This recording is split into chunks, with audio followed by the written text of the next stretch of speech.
इस संसार में वेद का पाठ हो गया, गीता का पाठ हो गया, इससे बड़ा कोई सत्कर्म नहीं है। हम नहीं जानते, कोई मौन धारण कर ले इस डर से कि भाई हम नहीं बता पाएंगे तो बेइज्जती हो जाएगी। हर व्यक्ति कोई बहाना बना दे, कोई खिसक जाए। नारद जी को समझ ही नहीं आ रहा कि वो सत्कर्म में खोजू कहाँ जा करके। भ्रमण करते करते करते वहीं विशालापुरी में आए जहां से कथा प्रारंभ हुई थी। उसी बद्री नारायण क्षेत्र में आए जहां पे सनकादिक मुनियों से उनकी भेंट हुई थी। तो यही कहा कि महाराज मैं क्या बताऊं, कोई सत्कर्म बताने कोई तैयार नहीं, जहां जा रहा हूं कोई क्या करूं आप ही बताइए। वैसे तो आप 5-5 वर्ष के दिखते हो, लेकिन हो पुरखों के भी पुरखे महाराज, आपसे क्या छुपा हुआ है, इसलिए आप बताओ सत्कर्म क्या है। सनकादिक मुनियों ने कहा महाराज इस संसार का सबसे बड़ा सत्कर्म है श्रीमद् भागवत महापुराण की कथा सुनना और उसे सुनाना। इदम भागवतम नामम पुराणम ब्रह्म संहितम भक्ति ज्ञान विरागा नाम स्थापनाय प्रकाशितम। भक्ति ज्ञान और वैराग्य को स्थापित वही भागवत की कथा करेगी, वही सुन लो एक बार।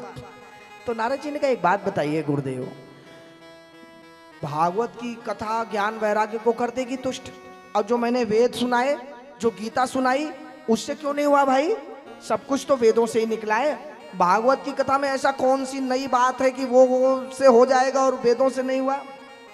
सनकादिक मुनियों ने कहा एक बात समझिए महाराज, इसलिए नहीं हुआ दूसरी किसी चीज से कि जैसे दूध से ही घी बनता है, लेकिन ये बताइए दीपक जलाना हो तो दीपक कितना भी दूध रखा हो घर में, उससे दिया जल जाएगा क्या?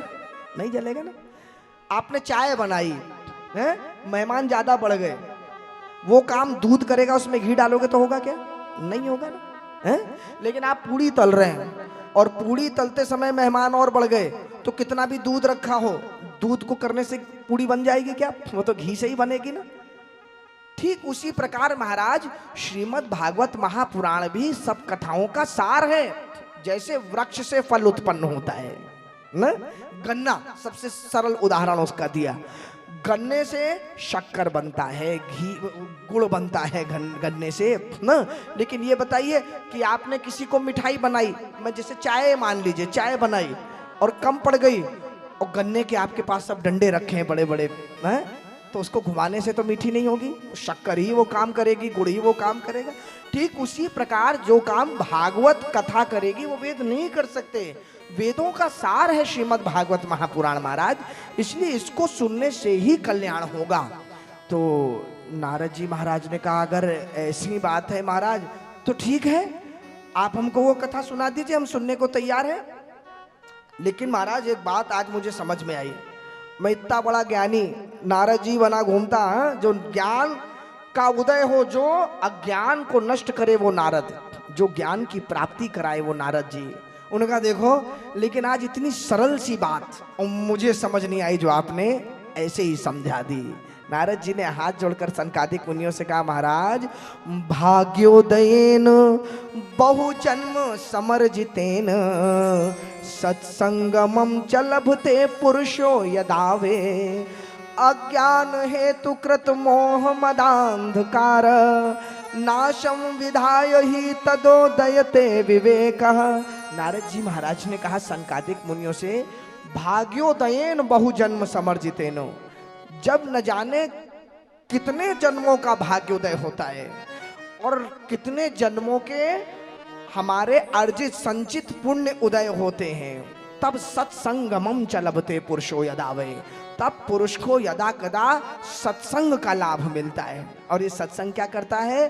अज्ञान हेतु कृत मोह मद अंधकारा, ये हमारा जो अज्ञान रूपी मोह मद अंधकार होता है ना, अज्ञान रूपी अंधकार सबको मिटा देता है। नाशम विधाय ही तदोदयते विवेकः, सबको नष्ट करके विवेक का संवर्धन करता है। महाराज जैसे गोस्वामी जी ने इस बात को बड़ी सरलता से लिखा ना, बिनु सत्संग विवेक न होई,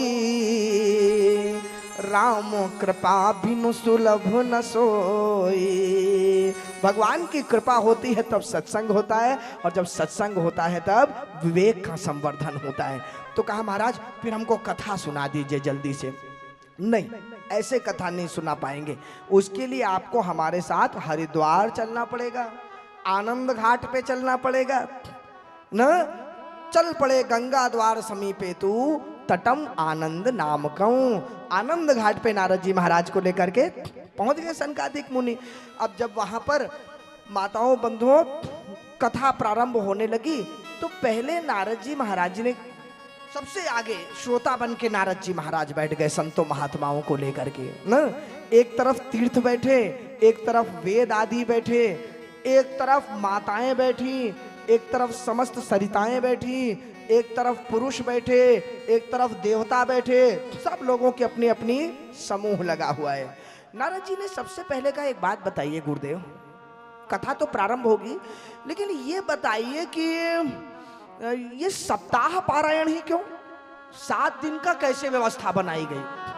अरे भाई क्या है विधि, कैसे 7 दिन में सुने? उन्होंने कहा देखो नारद जी, बात दरअसल ये है कि इस कथा को तो दिना नाम नियमो नास्ति सर्वदा श्रवणे व्रतम, अर्थात पहली बात तो इस कथा के लिए कोई दिन का नियम नहीं है, सदा सर्वदा श्रद्धा के साथ सुनो तो कल्याण है।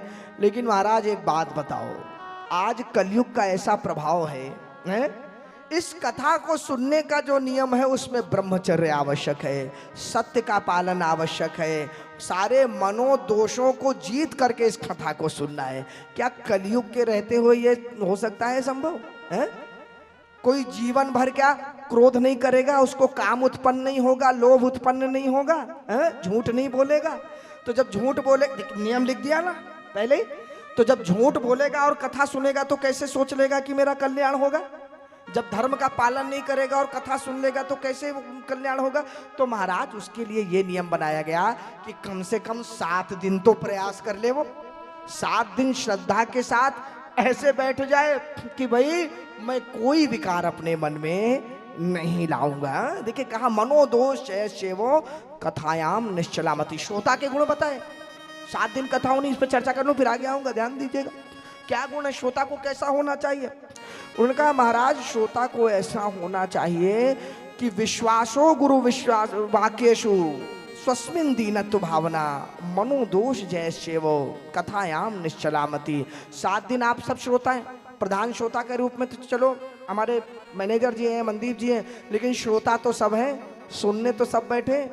7 दिन का प्रयास करना है।